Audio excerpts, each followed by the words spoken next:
আসসালামু আলাইকুম রহমতুল্লাহ। আপনি দেখতে পাচ্ছেন এখানে রাইস মিলের 2.5 ইঞ্চি শাপের 6311 সাইজের বেয়ারিং,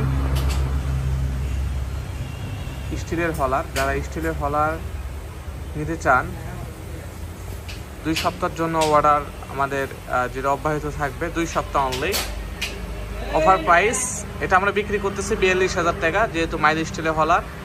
আর আমরা অফার দিয়ে দিচ্ছি 2 সপ্তাহের জন্য অনলি 36,000 টাকা। তো যাদের এই ধরনের মাইল স্টিল হলার প্রয়োজন আর কি, তারা কিন্তু নিতে পারেন। তো এটা চালানোর জন্য আপনাদের কত ঘোড়া মোটর প্রয়োজন রয়েছে এবং ঘন্টায় কত প্রোডাকশন, ফুল ভিডিও আপনারা দেখে নেবেন। ফুল ভিডিও ইনশাল্লাহ আপনারা পেয়ে যাবেন। ফুল ভিডিওর পরের ভিডিও স্টেপে স্টেপে চলে আসবে ফুল ভিডিও। তো যারা নতুন আমার চ্যানেল, অবশ্যই চ্যানেলকে সাবস্ক্রাইব করবেন। যারা সাবস্ক্রাইব করেছেন লাইক, কমেন্ট, শেয়ার করবেন। ধন্যবাদ।